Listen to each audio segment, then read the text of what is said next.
Well, it's good to see you, Amy. You're 33 weeks. You've got about 7 weeks to go or less, or maybe a little bit more. Good. How you feeling? I feel good. Yeah, other than the pressure, Okay. pressure, especially in the morning and when I'm sitting a long time when I stand up. Does it feel like contractions, or does it just feel like a heaviness? A heaviness. The baby's low.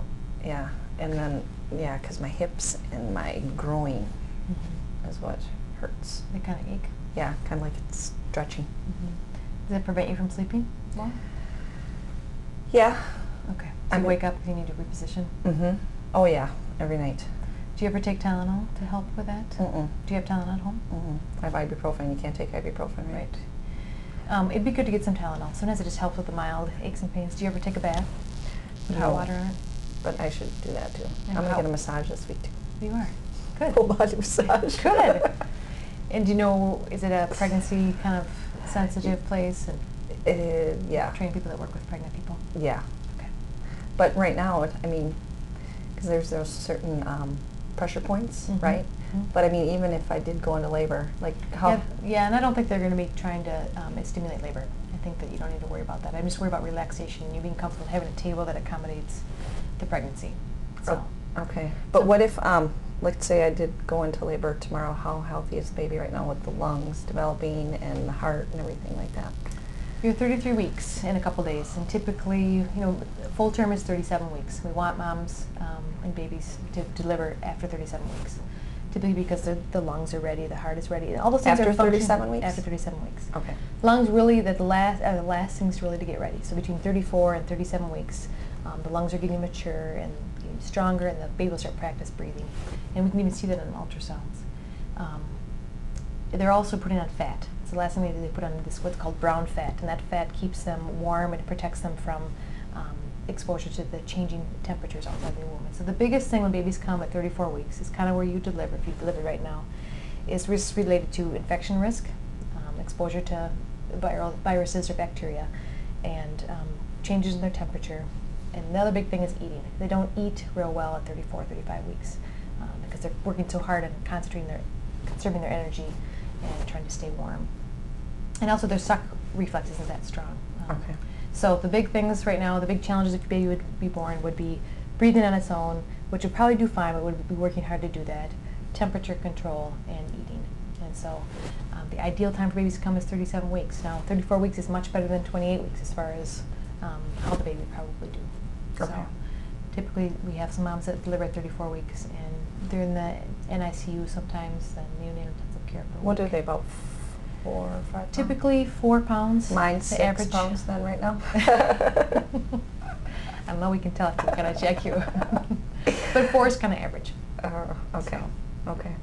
And she's been kicking a lot too. Every day you feel good movement. Oh gosh, yeah. A lot more with this one than Ella, because I think it's because of the, I think the placenta must have been in front with Ella, because and the placenta's behind with In the this back. one.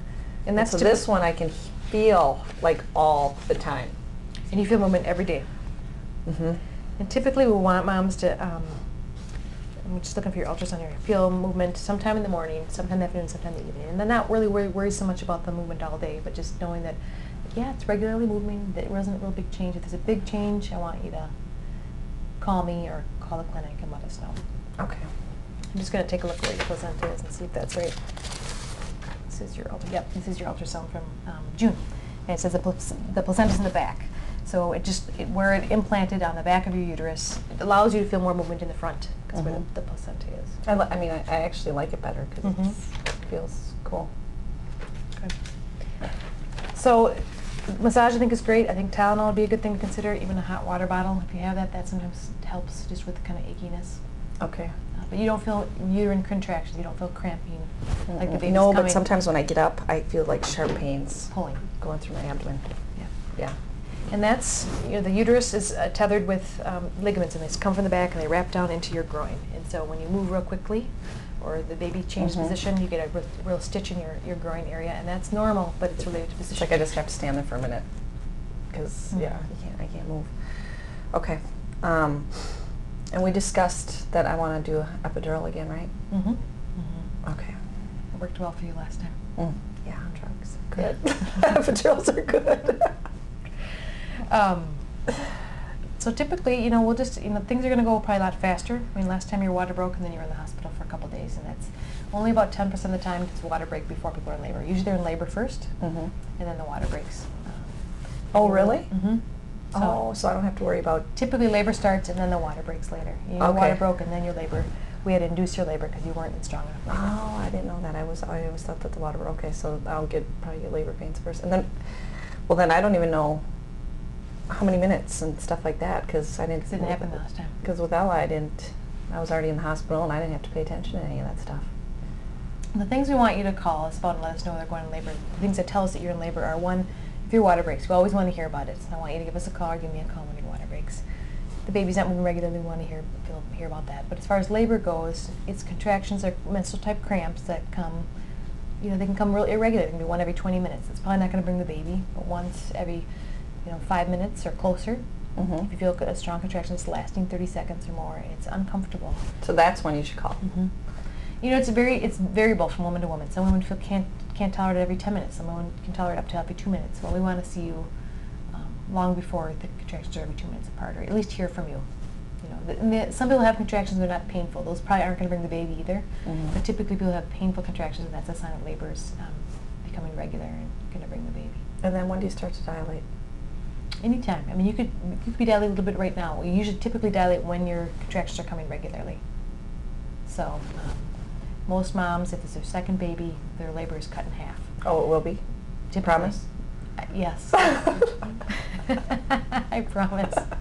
I promise to be there. But if your labor didn't really start until the third day, and it probably started sometime that morning and you delivered around 3, is that right?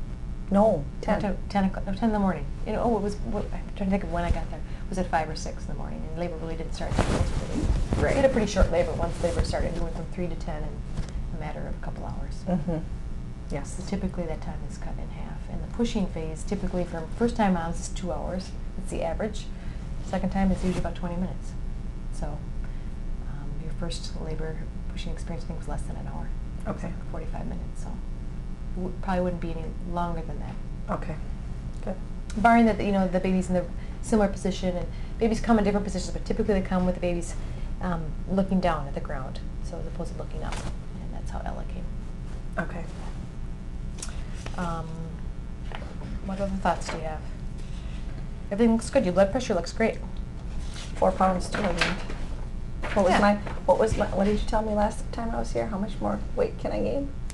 What's ideal? I think we said 1 pound a week. You gained 40 pounds last time, and now you're at 33. 33. So 1 pound a week is all you get. So I can still eat a couple more cheesecakes and chocolate cake and ice cream. You can, in moderation. Do you have questions about that? You know what good nutrition is and what our goals are, fruits and vegetables. I should eat more vegetables than I don't. I mean, I should. Okay. Yeah. Even splurging on a good salad. Yeah. Yeah. Okay. If the pain in your hips or your groin area gets really bad, we can send you to physical therapy too if you feel like that would be helpful too. Okay. What about a chiropractor? You can go to a chiropractor too if you want to. I'm a little bit more experienced with working with a physical therapist, and the ones that we work with deal largely with women that are pregnant, and that's all they deal with. And so they kind of take that into consideration, and we just have a good established relationship. But if you've had experience with a chiropractor and you're happy with that, you can certainly try that too. Okay. Do you have somebody you go to? No, but Jen Bishop just recommended someone. Okay. And so I was going to check him out maybe. I'm going to go to get a body massage first this week and see how I feel after that. Well, physical therapy is also a benefit. It's covered, and chiropractic is too, but you need to find out whether or not he's covered. Your insurance would pay for it. Okay. All right. What other thoughts? Concerns? Nothing. I think that's it. Okay. Should we take a listen to your baby and measure your baby? Sure. Okay.